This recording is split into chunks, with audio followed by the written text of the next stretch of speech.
Welcome in guys, and before I start this video today, I know I had a comment last night on one of my videos like, comb your hair. Yes, I know my hair is fucking long. I've been growing it out for a year almost. This month will be a year. And when I record these videos at night, I've been busy all day. I comb my hair when I get up and I'm busy in the day working or whatever. And I have like bands for my hair and shit now, but when I'm at home, I just go over with my hair and shit, but it just goes wild when I get to the camera. So again, if you get triggered by that, that's a kind of you problem, but it doesn't affect the video when I'm coming out with content. Like again, it is what it is, man. But anyway, on to the actual video now. Let's talk about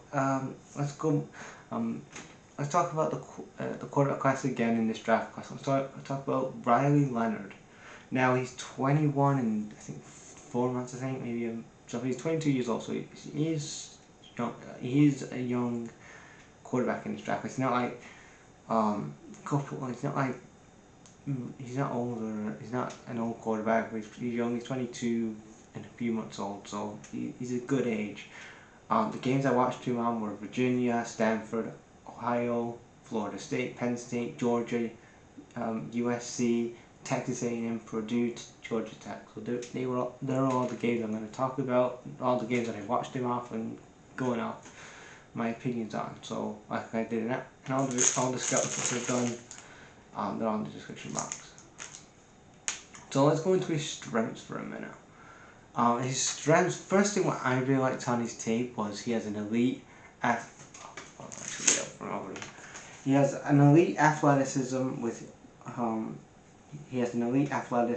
athleticism with his speed, and he has background in basketball at high school. So at high school he was playing basketball before he transitioned to being a football player. So you can really see that on tape as well, with his great athleticism on his footwork.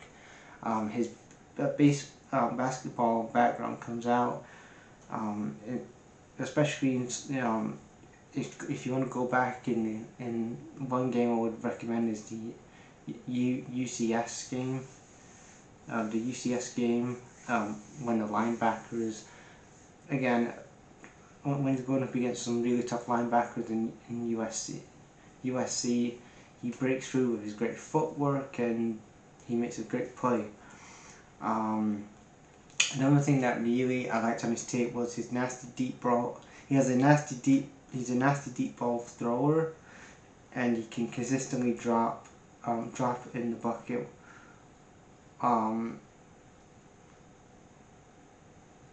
He can drop some serious balls, especially when he's on the 54-yard line. When he's playing on the dime.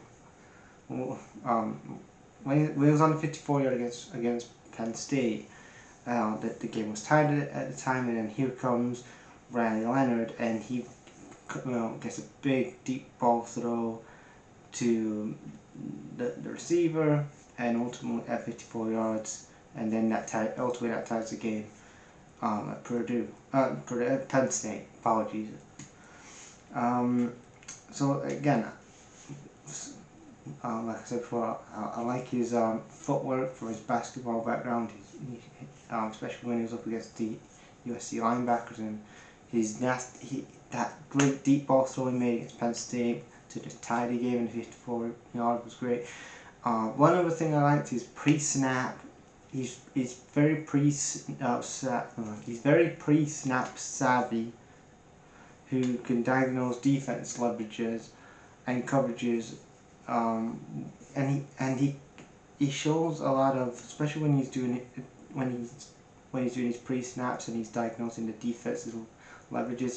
He comes across as a veteran-like quarterback, especially with his lethal zone coverage, that he can soften up the defense, soften up between defenders. And then he's got some, again, he shows some great leadership skills, especially there was a game when there was a game when Notre Dame couldn't break down Ohio's defense, and then he was like, especially trying to keep his eyes downfield, but Ohio State were making some really good defensive plays and different playing like a four-man cover, and he was able to navigate through a lot of chaos in the Ohio defense to make a big play. He has a, and one thing I did like is on his tape as well, it impressed me. His pocket movement is very smooth and crisp, and again, especially with his ability to slide and rest on his platform as well, so he's not keep running the ball. He can, while maintaining his throwing mechanics. Again, he has great throwing mechanics. So again, that really did impress me. And his passing rushing game in Georgia was fantastic. If you go back and look at the Georgia game, in particular, the Georgia game on his pass rushing side of his game was fantastic in the Georgia game. The Ohio State, where he's really showing he can be a leader in the Ohio State game. And he was showing, you can see his leadership skills in the Penn State game as well. And then the last couple more strengths that I picked up on here. He's an absolute. He can be a great weapon in the running game with a patience and vision, and he can burst through the holes. Especially, he had another game that impressed me was the game he had with Purdue when he was having three touchdowns in the running game against Purdue. Especially, he was bursting through the holes of the Purdue defense, and then he put up free rushing touchdowns in the Purdue game. So Purdue really had a good game there. And then the last two I really liked here. I talked about this one earlier, but his natural born leadership skills. Again, he was in Duke for a bit. Number of years ago, he was in Duke and then got transferred from the transfer portal. Because obviously, as you guys know, if you guys don't know, from like college, they have a transfer portal, so the colleges can transfer whoever they want to whoever team. If you know what I mean, they have a transfer portal in college, as you guys know. But he was transferred to Purdue and from Duke to Notre Dame, and once he got transferred, he was really establishing himself as a quarterback in Notre Dame.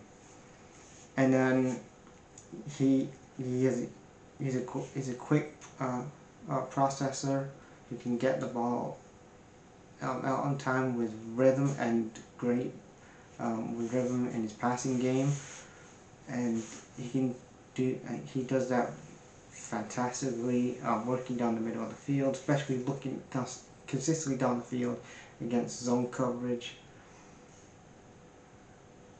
And then you're looking at the weaknesses here. Now, a couple of the weaknesses that I picked up on is he has a lower. One thing that I picked up on is his lower body mechanics kind of fall apart under pressure, causing him to kind of fumble some routine throws. There was one game that his lower body, he was under pressure and in the lower body mechanics, and his accuracy was dipping in the game against Florida State. Sometimes he can make some rash decisions in his play calling, in his play calls. He's trying to be the thing. What I didn't like, he was trying to be too brash and trying to be like, yeah, I'm the fucking man. He's like, instead of like, he's trying to, again, instead of getting sacked, again, he's doing all these stuff, and then he's ultimately running into these things when he's getting sacked, trying to protect the football, but again, he's kind of becoming like a turnover.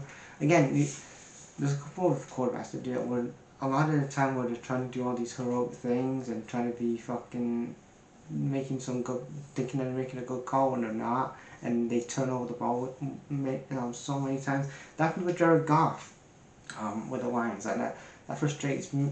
Frustrates again. If you've seen Goff, sometimes he can have great games, and then you can see him in a couple of like games against Commanders, and he's a fucking turnover machine.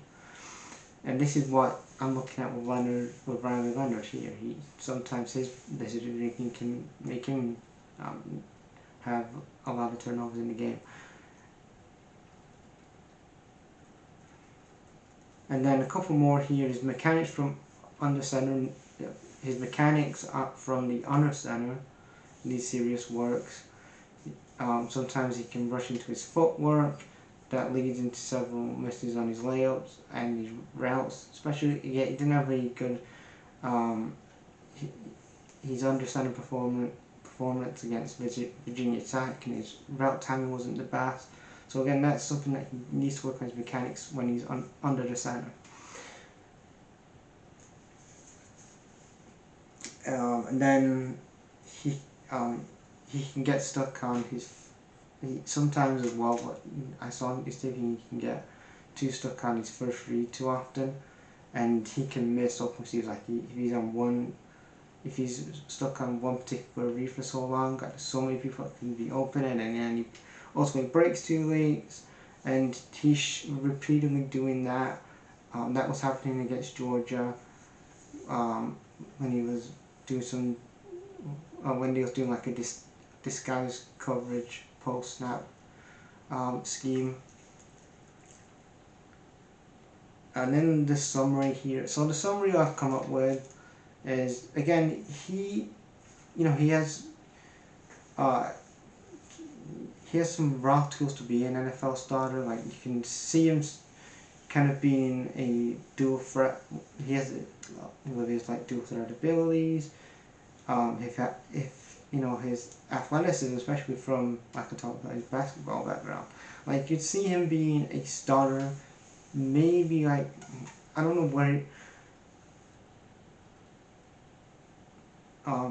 Maybe he goes to somewhere like, I don't know, maybe he goes to the Giants or somebody, or he goes to the Jets.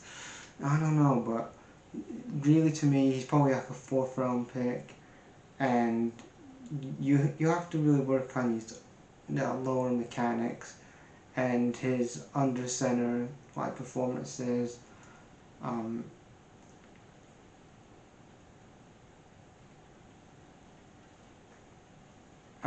And then find really the offensive, and then kind of coach some of these bad habits that he has, especially with these turnovers, and kind of get stuck in doing just one, reading one side of the ball with his game coverage. But yeah, I think in my opinion, he's more of a 4th round pick, day 3, 4th round pick. 4th round pick, and he'll probably go to, like, I'm probably saying like the Jets, somebody like the Jets or the Rams or somebody.